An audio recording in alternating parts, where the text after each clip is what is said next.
ഇന്നുണ്ടാക്കുന്നത് റവ കേസരിയാണ്. കല്യാണ കേസരി എന്നൊക്കെ പറയും. അപ്പോൾ ഇതെങ്ങനെയാണ് ഉണ്ടാക്കുന്നതെന്ന് നോക്കാം. എൻ്റെ ചാനൽ ആദ്യമായിട്ടാണ് കാണുന്നതെങ്കിൽ സബ്സ്ക്രൈബ് ചെയ്യാൻ മറക്കരുത്. തൊട്ടടുത്തുള്ള ബെല്ലൈക്കൺ പ്രസ് ചെയ്ത് ഓൾ നോട്ടിഫിക്കേഷൻ എനേബിൾ ചെയ്യാനും മറക്കരുത്. ആദ്യം ഒരു പാനിലേക്ക് 2 ടീസ്പൂൺ നെയ്യ് ഒഴിച്ചു കൊടുക്കാം. അതിനുശേഷം ഇതിലേക്ക് ഒരു 1/4 കപ്പ് കശുവണ്ടി ഇട്ട് ഒന്ന് വറുത്തെടുക്കാം. കശുവണ്ടി ഒന്ന് വറുത്ത് വരുന്ന സമയത്ത് ഇതിലേക്ക് ഒരു 1.5-2 ടേബിൾ സ്പൂണോളം ഉണക്കമുന്തിരിയും കൂടി ഇട്ട് അതും കൂടി വറുത്തിട്ട് അതങ്ങ് എടുത്ത് മാറ്റി വെക്കാം. ഇനി അതേ പാനിലേക്ക് തന്നെ ഒരു ടീസ്പൂൺ കൂടി നെയ്യ് ഒഴിച്ചു കൊടുക്കാം. എന്നിട്ട് അതിലേക്ക് 1 കപ്പ് റവ ഇട്ട് കൊടുക്കാം. ഇതിപ്പോൾ 250 ml കപ്പിൽ 1 കപ്പാണ്. പിന്നെ മെഷറിംഗ് കപ്പ് ഇല്ലെന്നുണ്ടെങ്കിൽ ഏതെങ്കിലും ബൗളിലോ ഗ്ലാസ്സിലോ ആണെങ്കിലും മതി. അതിൽ തന്നെ ബാക്കി മെഷർമെൻറ്റ്സ് എല്ലാം ചെയ്താൽ മതി. അപ്പോൾ ഇതൊരു മീഡിയം ഫ്ലെയിമിൽ, ലോ ടു മീഡിയം ഫ്ലെയിമിൽ വെച്ചിട്ട് ഒരു 5 മിനിറ്റ് റോസ്റ്റ് ചെയ്തെടുക്കാം. അപ്പോഴേക്കും ഈ നെയ്യിൽ കിടന്ന് ഈ റവ മൂക്കുന്ന നല്ലൊരു മണമൊക്കെ വരും. അപ്പോൾ റോസ്റ്റ് ചെയ്ത റവയാണെങ്കിലും ഇതുപോലെ ഒന്നുകൂടെ റോസ്റ്റ് ചെയ്യുന്നതിൽ കുഴപ്പമൊന്നുമില്ല. അപ്പോൾ ഇതോടെ നന്നായിട്ട് റോസ്റ്റ് ആയിട്ടുണ്ട്. ഇനി ഇതൊരു പ്ലേറ്റിലേക്ക് മാറ്റാം. അതിനുശേഷം ഇത് നിരത്തിയിട്ടിട്ട് മാറ്റി വെച്ചേക്കാം. ഇനി കേസരി ഉണ്ടാക്കാൻ തുടങ്ങാം. അതിനായിട്ട് 3.5 കപ്പ് വെള്ളമാണ് ഒഴിച്ചു കൊടുക്കുന്നത്. അതായത് 1 കപ്പ് റവയ്ക്ക് 3.5 കപ്പ് വെള്ളം. ഏത് കപ്പിലാണോ അല്ലെങ്കിൽ ഏത് ഗ്ലാസ്സിലാണോ റവ മെഷർ ചെയ്യുന്നത് അതേ കപ്പ് അല്ലെങ്കിൽ ഗ്ലാസ്സിൽ തന്നെ 3.5 കപ്പ് വെള്ളം മെഷർ ചെയ്ത് ഒഴിക്കാം. അപ്പോൾ ഇതിലേക്ക് ചെറിയൊരു യെല്ലോ കളറിന് വേണ്ടിയിട്ട് ഞാൻ 2-3 ഡ്രോപ്പ് യെല്ലോ ഫുഡ് കളർ കൂടി ചേർത്ത് കൊടുത്തിട്ടുണ്ട്. അപ്പോൾ അടുത്തായിട്ട് ചേർക്കുന്നത് സൺഫ്ലവർ ഓയിലാണ്. അപ്പോൾ ഇതൊരു 1/4 കപ്പ് സൺഫ്ലവർ ഓയിലാണ് ചേർത്ത് കൊടുക്കുന്നത്. അപ്പോൾ പകുതി നെയ്യും പകുതി സൺഫ്ലവർ ഓയിലുമാണ് ഞാൻ ചേർക്കുന്നത്.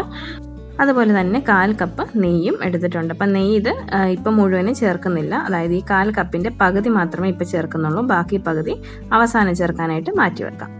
ഇനി ഈ വെള്ളം നന്നായിട്ടൊന്ന് തിളച്ച് വരണം. അപ്പോൾ അതുവരെ ഒന്ന് വെയിറ്റ് ചെയ്യാം. ഇപ്പോൾ ഇത് വെള്ളം നന്നായിട്ട് തിളച്ചിട്ടുണ്ട്. ഇനി ഫ്ലെയിം ലോ ആക്കിയിട്ട് ഇതിലേക്ക് നമ്മൾ മാറ്റി വെച്ച് റവ ഇട്ട് കൊടുക്കാം. ഇപ്പോൾ ലോ ഫ്ലെയിമിൽ തന്നെയാണ് ഇരിക്കുന്നത്. അപ്പോൾ ലോ ഫ്ലെയിമിൽ തന്നെ വെച്ച് ഇതങ്ങ് ഇളക്കി കൊടുത്താൽ മതി. അപ്പോൾ ഇനി ഇതൊരു 10 മിനിറ്റിനുള്ളിൽ തന്നെ ഈ റവ ഈ വെള്ളം എല്ലാം തന്നെ നന്നായിട്ട് അങ്ങ് അബ്സോർബ് ചെയ്യും. അപ്പോൾ 10 മിനിറ്റ് ശരിക്കും എടുക്കത്തില്ല. നമ്മളത് ഇളക്കിക്കൊണ്ടിരിക്കുക, കൈ എടുക്കാതെ അങ്ങ് ഇളക്കിക്കൊണ്ടിരുന്നാൽ മതി. പെട്ടെന്ന് തന്നെ ഈ റവ ഇതെല്ലാം തന്നെ അങ്ങ് അബ്സോർബ് ചെയ്യും. കണ്ടോ, ഈ ഒരു പരുവത്തിലേക്ക് വരും. ഇപ്പോൾ ഇതാ വെള്ളം കുറേയൊക്കെ വറ്റിയിട്ടുണ്ട്. പക്ഷേ കംപ്ലീറ്റ് ആയിട്ട് വെള്ളം വറ്റിയിട്ടുമില്ല. എന്നാൽ റവ ഒട്ടും തന്നെ കുക്കായിട്ടുമില്ല. അപ്പോൾ റവ നന്നായിട്ടൊന്ന് കുക്കായി കിട്ടണം. അപ്പോൾ അതിനായിട്ട് ഇതങ്ങ് അടച്ചു വെച്ച് കുക്ക് ചെയ്യും. അപ്പോൾ ഒരു ലോ ഫ്ലെയിമിൽ 5 മിനിറ്റാണ് അടച്ചു വെച്ച് കുക്ക് ചെയ്യുന്നത്. ഇപ്പോൾ ഇത് 5 മിനിറ്റ് കഴിഞ്ഞിട്ടുണ്ട്. ഇപ്പോൾ കണ്ടോ, ആ വെള്ളമൊക്കെ നന്നായിട്ട് വറ്റി വന്നിട്ടുണ്ട്. അത് തന്നെയല്ല, റവ നന്നായിട്ട് കുക്കായിട്ടുണ്ട്. അപ്പോൾ ഒന്ന് കഴിച്ച് നോക്കുമ്പോൾ മനസ്സിലാവും. കുറച്ചെടുത്തുനിന്ന് കഴിച്ച് നോക്കിയാൽ മതി. അപ്പോൾ അതങ്ങ് മനസ്സിലാവും റവ കുക്കായിട്ടുണ്ടെന്ന്. ഈ ഒരു സമയം കൊണ്ട് തന്നെ റവ കുക്കാകും. അപ്പോൾ ഈ ഒരു റവ കുക്കായതിനു ശേഷം ഇതിലേക്ക് 1.5 കപ്പ് പഞ്ചസാരയാണ് ചേർത്ത് കൊടുത്തിട്ടുള്ളത്. അപ്പോൾ റവ കുക്കായതിനു ശേഷം മാത്രമേ പഞ്ചസാര ചേർക്കാൻ പാടുള്ളൂ. അല്ലെങ്കിൽ പിന്നെ റവ കുക്കാവത്തില്ല. റവ അങ്ങനെ കട്ടിക്ക് തന്നെ പച്ചയ്ക്ക് തന്നെ കിടക്കും. അപ്പോൾ 1.5 കപ്പ് പഞ്ചസാര, അതായത് നമ്മൾ റവ മെഷർ ചെയ്ത് അതേ കപ്പിൽ തന്നെ 1.5 കപ്പ്. 1.5 കപ്പ് എന്ന് പറയുന്നത് ഒരുപാട് മധുരമൊന്നുമല്ല, ഒരു സാമാന്യം മധുരമാണ്. പക്ഷേ ശരിക്കും കുറച്ചുകൂടെ നല്ല മധുരം വേണമെന്നുണ്ടെങ്കിൽ ഒരു കപ്പ് റവയ്ക്ക് 2 കപ്പ് പഞ്ചസാര ചേർത്ത് കൊടുക്കുക. അതാണ് കറക്റ്റ്. ഇനി അത്രയും വേണ്ട എന്നുണ്ടെങ്കിൽ 1.25 വരെ ആണെങ്കിലും ചേർത്ത് കൊടുക്കാം. ഞാനിപ്പോൾ 1.5 കപ്പ് മാത്രമേ ചേർത്തിട്ടുള്ളൂ. അപ്പോൾ മധുരം ഒക്കെ ആവശ്യത്തിന് അഡ്ജസ്റ്റ് ചെയ്യാം. ഇതിൽ കുറയ്ക്കണമെങ്കിൽ ഇതിൽ കുറയ്ക്കാം. പക്ഷേ ഇതിൽ കുറയ്ക്കാതിരിക്കുന്നതാണ് നല്ലത്. ഇതോ അല്ലെങ്കിൽ ഒരു 1.25 വരെയൊക്കെ ചേർക്കുന്നതാണ് നല്ലത്. അപ്പോൾ നല്ലൊരു മധുരം കിട്ടും കഴിക്കുന്ന സമയത്ത്. അപ്പോൾ ഇത് കണ്ടോ, ആ പഞ്ചസാര ചേർത്ത് കഴിയുമ്പോൾ ഇത് കുറച്ച് ഇങ്ങനെ ഒന്ന് ലൂസായി വരും. അത് കുഴപ്പമൊന്നുമില്ല. അപ്പോൾ നമ്മൾ ഇളക്കി കൊടുക്കും തോറും അതങ്ങ് കട്ടിയായി വരും. പിന്നെ പഞ്ചസാര ചേർത്തതിന് ശേഷം ഒരു മീഡിയം ഫ്ലെയിമിലും ഹൈ ഫ്ലെയിമിലൊക്കെ മാറ്റിയും തിരിച്ചുമൊക്കെ വെച്ച് ഇതുപോലെ അങ്ങ് ഇളക്കി കൊടുത്താൽ മതി. അപ്പോൾ പെട്ടെന്ന് തന്നെ അതങ്ങ് കട്ടിയായി വരും. അപ്പോൾ ഇതുപോലെ അങ്ങ് ഇളക്കി കൊടുത്തുകൊണ്ടിരിക്കാം.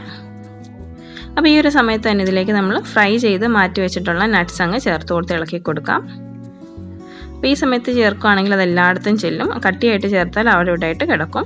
അപ്പോൾ ഇനി ഇതിലേക്ക് 3/4 ടീസ്പൂൺ ഏലക്ക പൊടി കൂടി ചേർത്ത് കൊടുക്കാം. അപ്പോൾ ഇത് ഏലക്ക തന്നെ പൊടിച്ചതാണ് 3/4 ടീസ്പൂൺ ചേർത്തത്.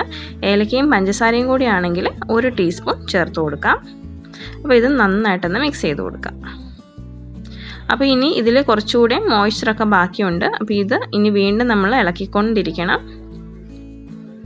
ഇപ്പോൾ ഇത് കണ്ടോ, ആ ഒരു പഞ്ചസാരയുടെ ആ എക്സ്ട്രാ മോയ്സ്ചറൊക്കെ കുറേയൊക്കെ അങ്ങ് പോയിട്ടുണ്ട്. എന്നാലും മുഴുവനായിട്ട് പോയിട്ടില്ല. ഇതിപ്പോൾ കണ്ടോ, പാനിൽ നിന്ന് ഏതാണ്ട് വിട്ട് വരുന്ന ഒരു പരുവമായി തുടങ്ങിയിട്ടുണ്ട്. അപ്പോൾ ഇതിലേക്ക് നമ്മൾ ആദ്യം മാറ്റി വെച്ച നെയ്യുണ്ടല്ലോ, ആ നെയ്യുടെ പകുതി നെയ്യ് ഈ സമയത്ത് ചേർത്ത് കൊടുക്കുക. ഈ സമയത്ത് മുഴുവൻ ചേർക്കേണ്ട, പകുതി മതി. അതിനുശേഷം ഇത് വീണ്ടും നന്നായിട്ട് ഇളക്കുക. ഇനി ഇതൊരു മീഡിയം ഫ്ലെയിമിലൊക്കെ വെച്ചിട്ട് നന്നായിട്ട് ഇതുപോലെ ഒരു 6-7 മിനിറ്റ് ഇളക്കിക്കൊണ്ടിരിക്കണം. ഇതുണ്ടോ, ഒരു 6-7 മിനിറ്റ് ഇളക്കി കഴിയുമ്പോൾ ഈ ഒരു പരുവത്തിലേക്ക് വരും. അപ്പോൾ ഇത് കാണുമ്പം തന്നെ അറിയാമല്ലോ, ഇത് നല്ല പെർഫെക്റ്റ് ആയിട്ട് ആ ഒരു നമ്മുടെ കേസരിയുടെ കൺസിസ്റ്റൻസിയിലേക്ക് ഇത് വന്നിട്ടുണ്ട്. ഇതിൻ്റെ എക്സ്ട്രാ മോയ്സ്ചറൊക്കെ അങ്ങ് പോയിട്ടുണ്ട്. നമ്മൾ കണ്ടോ സ്പൂണിലെടുത്തിട്ട് ഇങ്ങനെ ഇടുന്ന സമയത്ത് കണ്ടോ ഒട്ടാതെ ഇങ്ങനെ വീഴണം.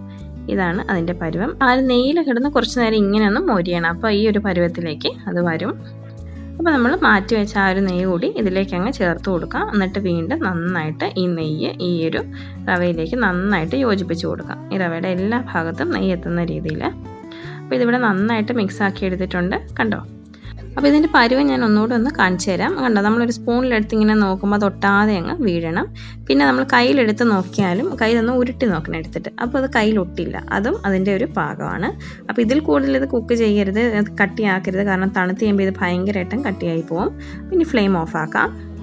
അപ്പോൾ ഇത്രയേ ഉള്ളൂ ഇന്നത്തെ കേസരി, കല്യാണ കേസരി അല്ലെങ്കിൽ റവ കേസരി. നല്ല പെർഫെക്റ്റ് ആയിട്ടുള്ളൊരു കേസരി റെസിപ്പിയാണ്. അപ്പോൾ ഇഷ്ടമായാലും എല്ലാവരും ട്രൈ ചെയ്ത് നോക്കണം. അപ്പോൾ ഇന്നത്തെ വീഡിയോ ഇഷ്ടമെങ്കിൽ ലൈക്ക് ചെയ്യാനും ഷെയർ ചെയ്യാനും എൻ്റെ ചാനൽ സബ്സ്ക്രൈബ് ചെയ്യാനും ഒന്നും മറക്കരുത്. Thanks for watching.